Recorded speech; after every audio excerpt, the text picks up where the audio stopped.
రాష్ట్రంలో red book అరాచకానికి పరాకాష్ఠగా దానికి ఉదాహరణగా ఈ కేసు నిలబడింది.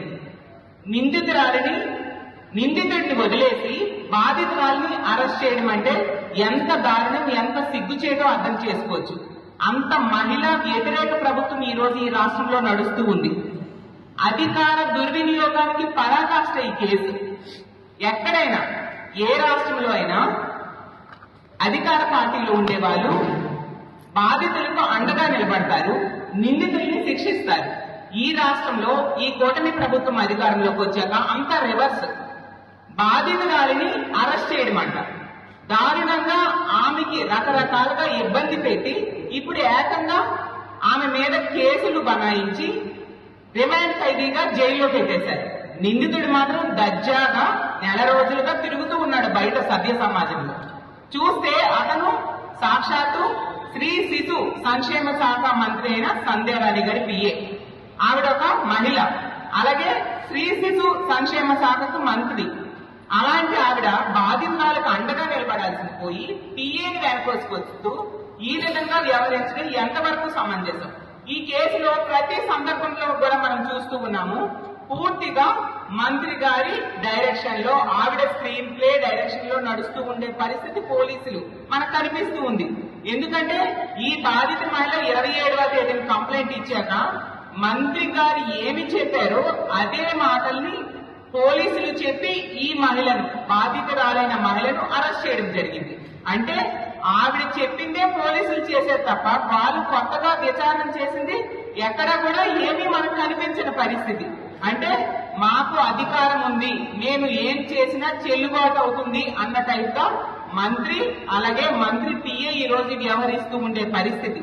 ఆ రోజు ఒక బాధిత మహిళ బయటికి వచ్చి మీడియా ముందు తన కష్టం చెప్పుకుంది, అలాగే పోలీసులు కంప్లైంట్ ఇచ్చింది. వీటన్నిటికంటే ముందు మంత్రికి కూడా కంప్లైంట్ ఇస్తే ఈ బాధిత మహిళకు అండగా నిలబడాల్సిన మంత్రి ఏం చేశారు? తన పిఏకి అండగా నిలబడ్డారు. నిజంగా సిగ్గు లేదా సంధ్యారాణి గారు అని నేను అడుగుతున్నాను. మీరు ఒక మహిళ అయింది ఈ విధంగా వ్యవహరించడం ఎంతవరకు సమంజసం? అంటే ఈ రాష్ట్రంలో బాధించబడిన మహిళలు ధైర్యంగా బయటకు వచ్చి తమ కష్టం చెప్పుకునే హక్కు కూడా లేదా? రేపొద్దుని ఏ మహిళ ఇలా బయటకు వస్తే మమ్మల్ని అరెస్ట్ చేస్తున్నారని భయపడి ఏ మహిళ బయటకు వచ్చి కంప్లైంట్ ఇచ్చే ధైర్యం చేస్తుందా? ఇంత అరాచకమా, ఇంత రెడ్ బుక్ రాజ్యాంగమా? పోలీసులు వాళ్ళు కాకి చొక్కాలు వేసుకోవట్లేదు, ఎల్లో చొక్కాలు వేసుకునే పరిస్థితి. ఎంత దారుణం! పచ్చ చొక్కాలు వేసుకొని ఈ రోజు తెలుగుదేశం పార్టీ అనుబంధ సంస్థలుగా ఈ రోజు ఆంధ్రప్రదేశ్ రాష్ట్రంలో పోలీసులు వ్యవహరిస్తూ ఉన్నారు. నిజంగా పోలీసులు ఈ వ్యవహారంలో సిగ్గుతో తలదించుకోవాలి. చాలా మంది సీనియర్ ఐపీఎస్లు ఉన్నారు, ముఖ్యంగా మహిళలు ఉన్నారు. మీరందరూ ఆలోచించండి, ఎటుపోతుంది మన రాష్ట్రం? ఇంత ఘోరంగా రెడ్ బుక్ రాజ్యాంగం అమలవుతూ ఉంటే అంబేద్కర్ రాజ్యాంగం పని చేయదా ఈ రాష్ట్రంలో? నేను అడుగుతూ ఉన్నాను. ఒక మహిళ ఏంటి, మహిళా శిశు సంక్షేమ శాఖ మంత్రి అయిన సంధ్యారాణి గారు మహిళల పాలిట శాపంగా మారిన శాఖకు మంత్రిగా ఈ రోజు ఉన్నారు. అమ్మా, ఈ రోజు ఈ రాష్ట్రంలో ఒక మహిళ హోంమంత్రిగా ఉన్నారు.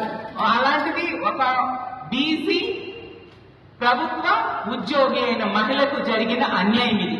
అన్యాయంగా అక్రమ కేసులు పెట్టి ఆమెని తిరిగి జైల్లో పెట్టేశారు. అంటే ఈ పిఏ కూడా ఎంత దారుణంగా వ్యవహరిస్తూ ఉన్నాడో మనం చూస్తూ ఉన్నాము. అసలు సంధ్యారాణి గారికి ఒకటే అడుగుతూ ఉన్నాను నేను, మీ పిఏ డబ్బులు తీసుకొని మోసం చేసింది నిజమా కాదా? డబ్బులు అడిగినందుకు లైంగికంగా వేధించింది నిజమా కాదా?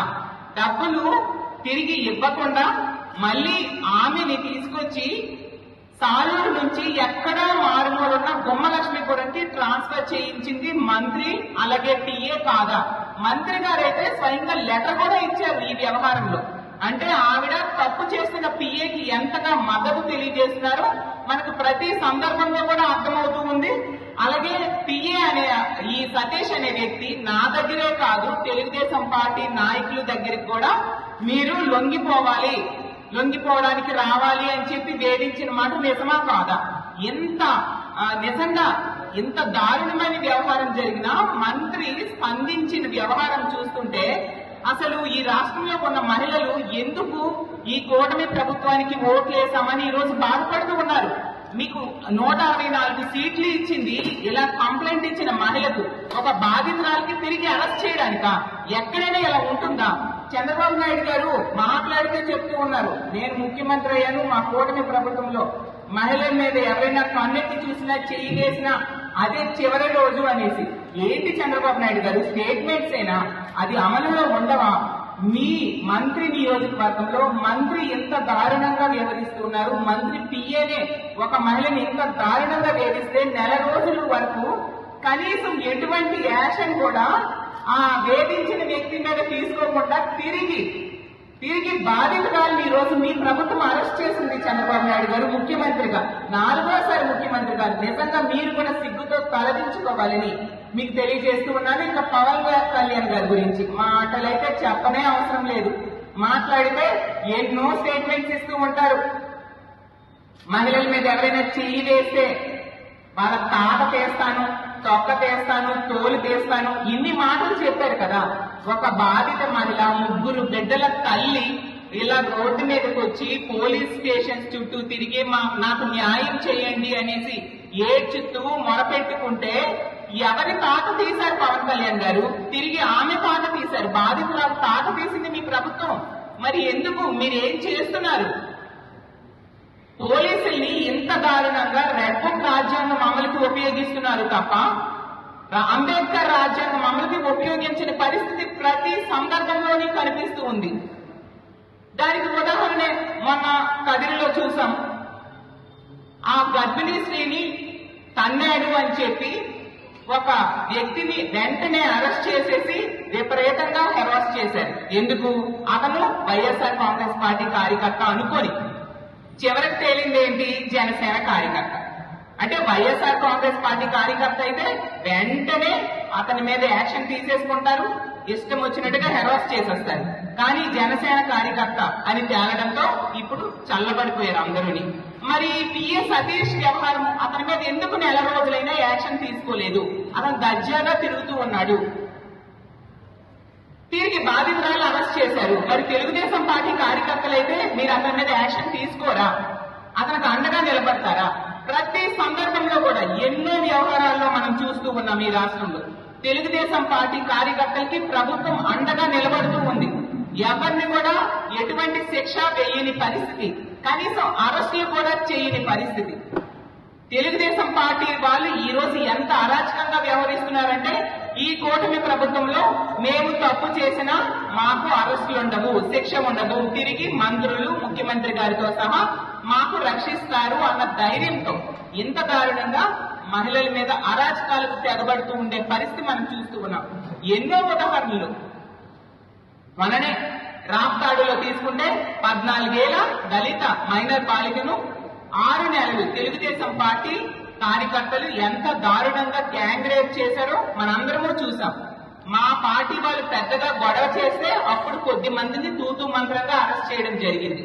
అలాగే ఎమ్మెల్యే ఆదిమూలం వేధింపుల వలన ఒక మహిళ వేధింపులకు గురయ్యి ఇక్కడ ఆమెకి రక్షణ ఉండదని పక్క రాష్ట్రంకి వెళ్లి హైదరాబాద్ లో ప్రెస్ మీట్ పెట్టి చెప్పింది. మరి ఏది ఆదిమూలం మీద కేసు?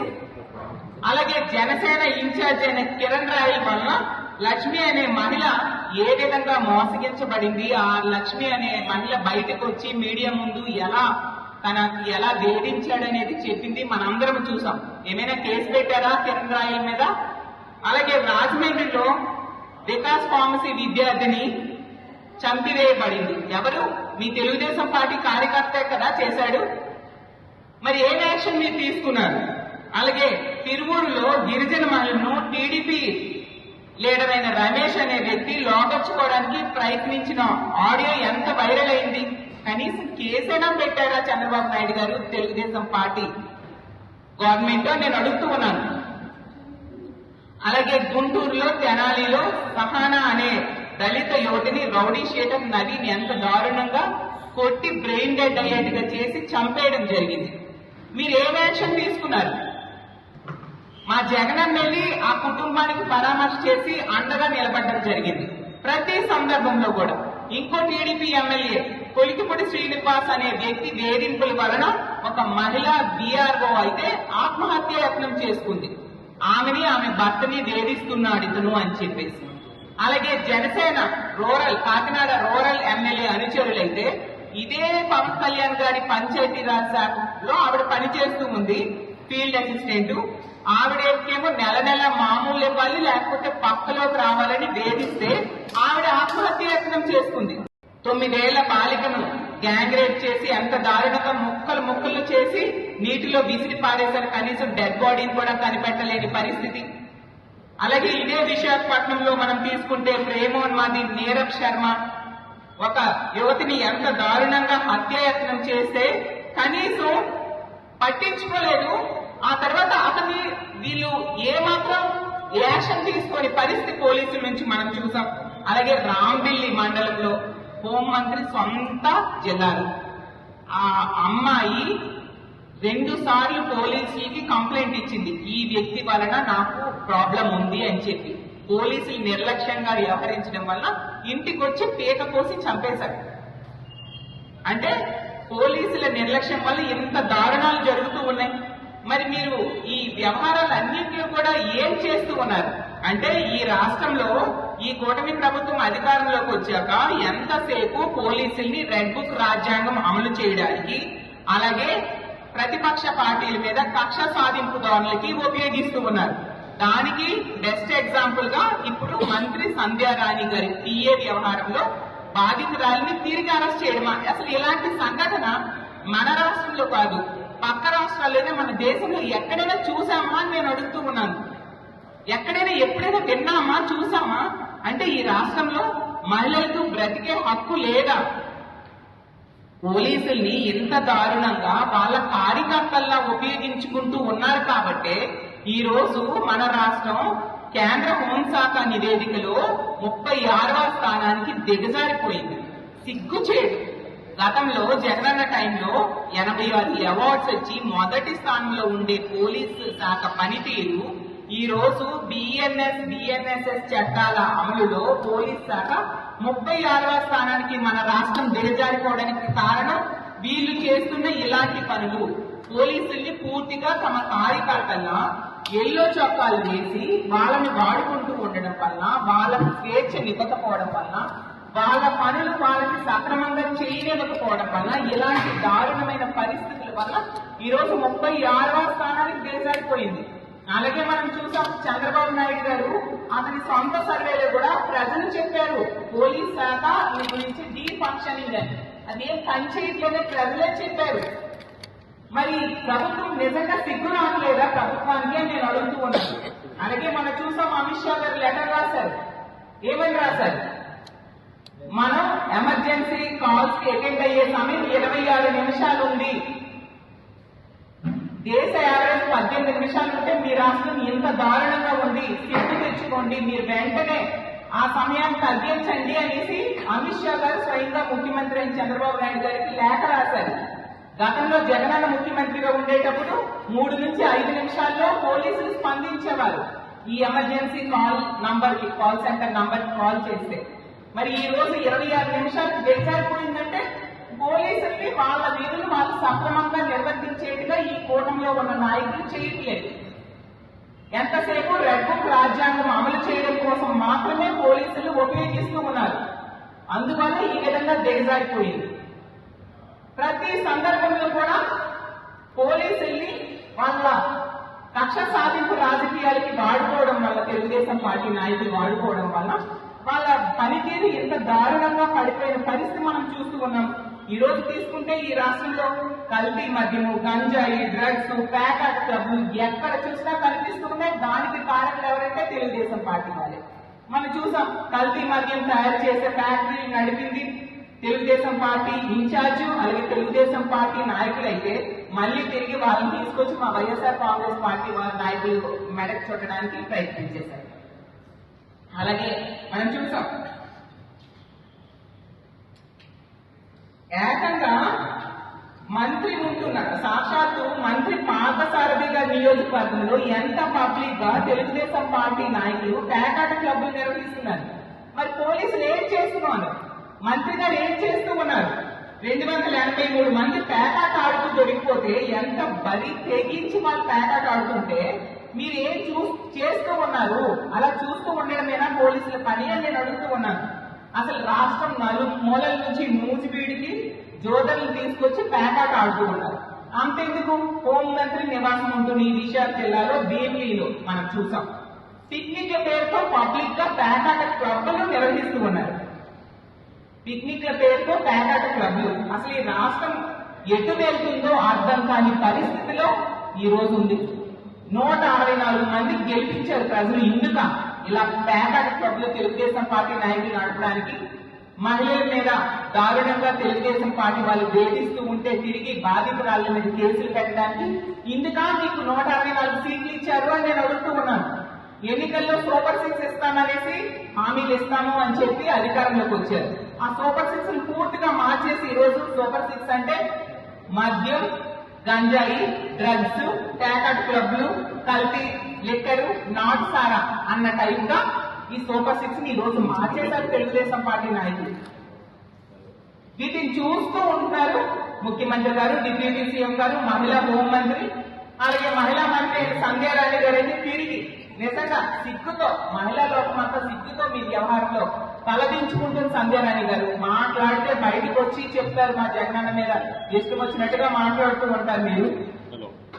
మీరు వ్యవహరిస్తున్న పద్ధతి కరెక్ట్ గా ఉందా నేను అడుగుతున్నాను. ఈవెన్ ఆ ఎఫ్ఐఆర్ తీసుకుంటే మొదట ఆ బాధితురాలు కంప్లైంట్ ఇచ్చారు. 28వ తేదీ కంప్లైంట్ ఇచ్చారు. ఎఫ్ఐఆర్ నెంబర్ 145 లో తీసుకుంటే ఆ బాధితురాలు స్టేట్మెంట్ కింద ఆ ఎఫ్ఐఆర్ లో కూడా క్లియర్ గా రాయడం జరిగింది. ఏ విధంగా హెరాస్ చేశాడు అనేది బాధితురాలి కంప్లైంట్ ఆమె స్టేట్మెంట్ కింద రాస్తే ఆ సెక్షన్ కింద వీళ్ళు కేసు పెట్టలేదు. ఆ ఫస్ట్ ఎఫ్ఐఆర్ ఆవిడ ఇచ్చిన కంప్లైంట్ లో అంటే చిన్న సెక్షన్స్ కింద స్టేషన్ బెయిల్ వచ్చే సెక్షన్స్ కింద కేసు పెట్టేసి రెండో రోజే తిరిగి మళ్ళీ ఆ బాధితురాల మీద తెలుగుదేశం పార్టీ నాయకులతో కంప్లైంట్ ఇప్పించేశారు. అంటే ఎంత దారుణంగా వీళ్ళని ప్రశ్నించే వాళ్ళు అని చేస్తూ ఉన్నారు. మహిళల రక్షణ గాలి వదిలేశారు. ఎంత బరి తెగించి తెలుగుదేశం పార్టీ నాయకులు ఉన్నారు అనేది మనకు అర్థమవుతుంది. మేము ఒకటే చెప్తున్నాం, పోలీసులకు ముఖ్యంగా చెప్తున్నాం, మీరు ఈ కాకి చొక్కాలు వేసుకుని పోలీసుల్లాగా వ్యవహరించండి, పసుపు చొక్కాల్ని విడనాడండి అని తెలియజేస్తూ ఉన్నాను. ఖచ్చితంగా దీని మీద మేము న్యాయ పోరాటం చేస్తాము. మళ్ళీ మా గవర్నమెంట్ రాబోతుంది. వచ్చిన వెంటనే అప్పటి వరకు గాని ఈ మహిళకి న్యాయం జరగకపోతే మేము మళ్ళీ కేసు రీఓపెన్ చేస్తాము. తప్పు చేసిన నిందితుడికి ఖచ్చితంగా శిక్ష పడేట్టుగా చేస్తాము. సహకరించిన పోలీసులకు కూడా ఖచ్చితంగా శిక్ష పడేట్టుగా చట్ట ప్రకారం మేము ముందుకు వెళ్తామని తెలియజేస్తూ ఉన్నాను. ఎప్పటికైనా ముఖ్యమంత్రి గారికి, డిప్యూటీ సీఎం గారికి, మహిళా హోంమంత్రికి ఒకటే విన్నవించుకుంటున్నాను.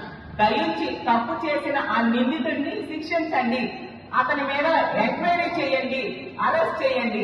అతను ఈరోజు దర్జాగా తిరుగుతూ ఉన్నాడు. బాధితురాలను అన్యాయంగా మీరు అరెస్ట్ చేశారు. ఈ వ్యవహారంలో మీరందరూ కలగ చేసుకొని ఆ బాధితురాలకి న్యాయం చేయాల్సిందిగా ప్రభుత్వాన్ని డిమాండ్ చేస్తూ, నిజంగా ఇలాంటి ప్రభుత్వాన్ని తెచ్చుకున్నందుకు ఈ రాష్ట్రంలో ఉన్న మహిళలందరూ local to global news at your finger tips.